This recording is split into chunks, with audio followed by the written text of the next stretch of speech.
warahmatullahi wabarakatuh. Halo semuanya, perkenalkan nama saya Sarjantila Syarifuddin. Saya Dewi Marjaran Tasib. Saya Maris Kumakabidan itu. Saya Safitri Liliama. Ya, baik, pada video kali ini kita akan melakukan demonstrasi mengenai edukasi pada pasien dengan penggunaan oksigen sederhana di rumah serta mendemonstrasikan penggunaan oksigen sederhana di rumah. Selamat menyaksikan. Action. Assalamualaikum warahmatullahi wabarakatuh dan selamat sore Ibu. Ya, Ibu perkenalkan, saya nama Sarjantila Syarifuddin dan rekan saya. Saya Maris Kumakabidan itu. Ya, jadi Ibu-ibu tujuan kita di sini adalah untuk melakukan edukasi mengenai penggunaan oksigen sederhana di rumah serta kita akan mendemonstrasikan bagaimana cara penggunaan oksigen yang benar di rumah ya Ibu. Oke. Ibu-ibu sebelumnya apakah Ibu-ibu sudah pernah melakukan pemasangan oksigen sendiri di rumah? Pernah, tapi masih bingung untuk cara melakukannya dan bagaimana cara untuk menggunakan. Oh iya, baik Ibu, tidak apa-apa. Nanti kita akan ajarkan bagaimana cara penggunaan oksigen yang benar ya Ibu. Nah, sebelumnya saya akan bagikan dulu nih template yang bisa Ibu baca selama saya melakukan edukasi. Oke. Sebelumnya saya jelaskan dulu ya, apa itu terapi oksigen di rumah. Nah, jadi terapi oksigen di rumah itu adalah pemberian oksigen tambahan kepada pasien di lingkungan rumah dengan alat yang telah disiapkan atau diatur oleh kebutuhan pasien. Tujuannya yaitu yang pertama membantu memenuhi kebutuhan oksigen tubuh, yang kedua mempertahankan kadar oksigen dalam darah, yang ketiga mengurangi keluhan seperti sesak nafas, yang keempat membantu pasien beraktivitas sesuai dengan kemampuan, yang kelima yaitu mendukung perawatan penyakit pernapasan jangka panjang, dan yang kelima yaitu untuk meningkatkan kenyamanan dan kualitas hidup. Nah, lalu kira-kira pasien siapa saja sih yang membutuhkan oksigen di rumah? Nah, jadi yang membutuhkan oksigen di rumah itu misalnya penyakit paru obstruktif kronik. Penyakit paru obstruktif kronik yaitu penyakit paru yang dia punya organ pernapasannya itu sudah rusak, sehingga memerlukan tabung oksigen di rumah agar membantu menstabilkan oksigen dalam darah atau memenuhi oksigen dalam darah. Nah, yang kedua yaitu pasien dengan gangguan pernapasan tertentu, misalnya penyakit asma ataupun pneumonia. Yang ketiga yaitu dengan kadar oksigen dalam darah itu rendah. Nah, selanjutnya alat-alat untuk terapi oksigen di rumah itu apa saja ya? Kakak masih bisa lanjutkan. Alat-alat yang pertama yaitu ada tabung oksigen, yang kedua ada selap dan nasofanol untuk pasang nanti di hidung, kemudian juga ada konsentrator oksigen. Itu kalau di rumah sakit nanti ada, kalau di rumah itu nggak perlu. Oke. Ya, baik. Ibu-ibu itu adalah penjelasan singkat mengenai terapi oksigen di rumah. Selanjutnya kita akan mendemonstrasikan cara penggunaan oksigen yang baik dan benar ya Ibu. Ya. Ibu-ibu ada yang mau bersedia jadi pasien? Oke, mari. Mari Bu, mari. Ibu bisa duduk di sini. Ya, baik Ibu-ibu, selanjutnya kita akan mendemonstrasikan atau mempraktikkan cara penggunaan oksigen yang baik dan benar di rumah ya Ibu. Nah, langkah yang pertama yaitu ibu-ibu harus memastikan tangan ibu bersih dengan cara cuci tangan 6 langkah. Ya, kakak boleh praktikkan.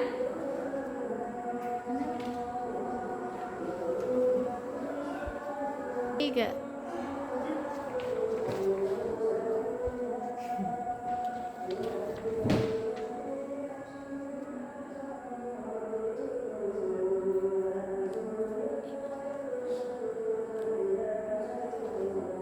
Oke.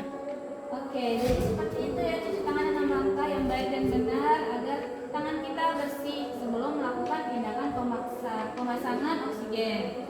Nah, selanjutnya yaitu periksa tabung selang oksigennya sudah baik dan benar. Sebelumnya ibu-ibu, di sini ada alat-alatnya. Ya ibu-ibu, sebelum kita mendemonstrasikan, saya akan memperkenalkan dulu nih alat-alat untuk melakukan pemasangan oksigen. Nah, ini ada tabung oksigen beserta dia punya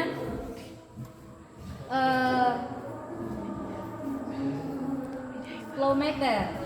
Nah, jadi ibu bisa lihat kalau oksigennya masih ada atau tidak. Ibu bisa lihat di sini ya. Nah, di sini. Nah, kalau ini untuk mengatur aliran udara yang ada di dalam oksigennya. Ibu-ibu mau berapa liter, misalnya 1 liter, 2 liter. Biasa kalau untuk pemasangan untuk selang kanula itu biasanya hanya sampai di 4 liter. Ya, jadi di mana? Nanti ibu bisa putar di sini. Nah, kalau yang ini bisa sebagai pelembab, diisikan airnya agar udara yang masuk ke dalam hidung kita itu berasa lembab. Itu Oke. pakai air apa aja? Ini bisa pakai air aqua biasa, Ibu. Baik, Ibu, selanjutnya kita akan mengerjakan cara pemasangan oksigen dengan benar ya. Ya, caranya yang pertama tadi kan Kakak Melati sudah mencuci tangan dengan baik dan benar. Selanjutnya yaitu periksa oksigennya apakah masih ada atau tidak. Oh, masih ada. Ya, selanjutnya isikan tabung oksigen, tabung humidifier untuk membuat udara yang masuk ke hidung itu dia lembab. Isi dengan air.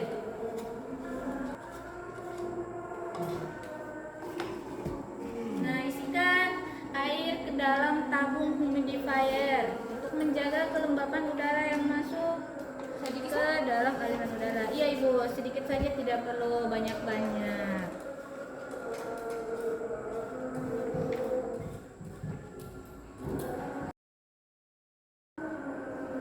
Oke, Ibu, kalau tidak punya sarung tangan tidak apa-apa, yang penting pastikan bahwa tangan Ibu itu sudah bersih sebelum menyentuh selang oksigen yang akan terpasang ke hidung pasien nanti.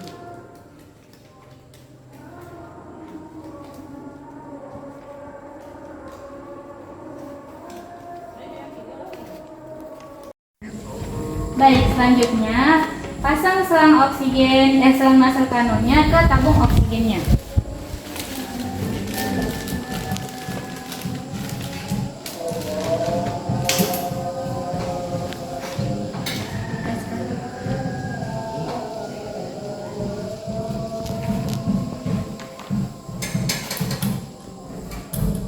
Ya, pastikan selangnya terpasang dengan benar ya.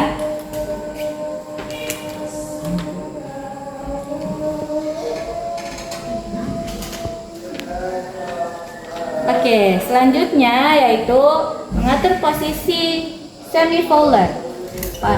Posisi semi-fowler itu pasiennya setengah duduk. Nah, posisi nyaman pasien. Oke, begini sudah nyaman, Ibu? Ya, dah. Ya, duduknya baik-baik. Oke, selanjutnya membuka flow meter dengan ukuran yang sesuai dengan kebutuhan, yaitu mengatur bagian yang hijau-hijau itu, Ibu.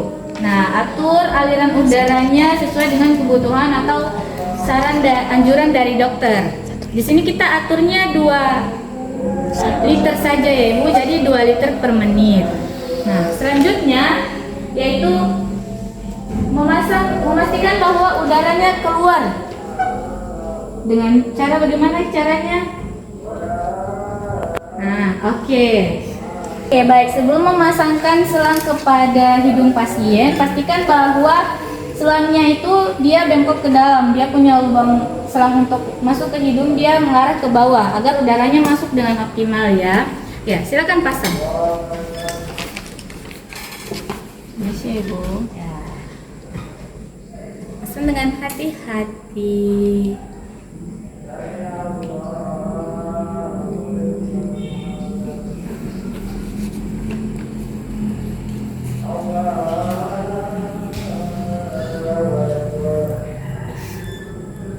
Oke, selanjutnya memastikan bahwa pasien merasakan udara yang masuk. Jadi ketika ibu-ibu sudah pasang ke pasien, maka ibu-ibu menanyakan kembali apakah merasa sudah nyaman atau tidak.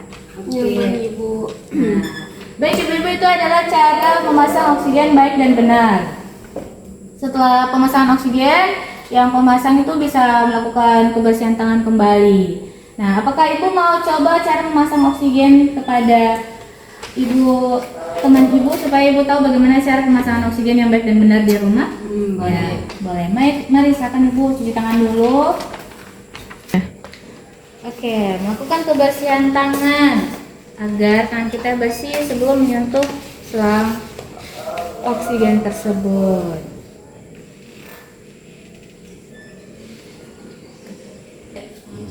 Sama kita pakai sarung tangan.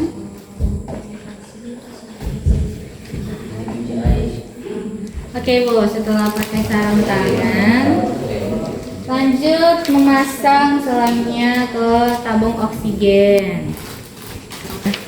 Oke, setelah Ibu pasang sarung tangan, Ibu ingatkan kalau tidak ada sarung tangan di rumah, boleh dengan tangan yang sudah bersih ya. Oke, selanjutnya pastikan bahwa tabung yang kelembapan udara tadi terisi dengan air. Ya, karena tadi sudah diisikan air, kita lanjut saja ya pemasangan selang ke tabung oksigen. Ya, Ibu bisa pasang sendiri atau dibantu? Dibantu boleh. Ya, mari pasang ya di bagian sini ya Ibu. Sini? Ya.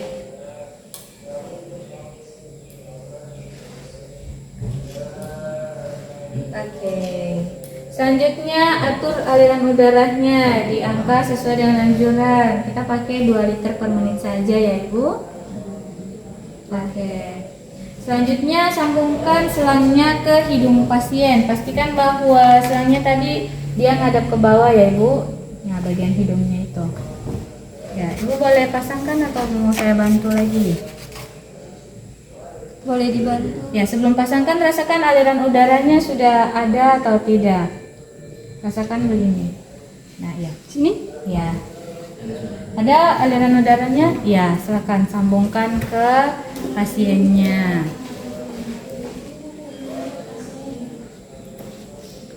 Pegangnya begini, Bu. Ibu tangan di situ, sambung, masukkan. Permisi ya.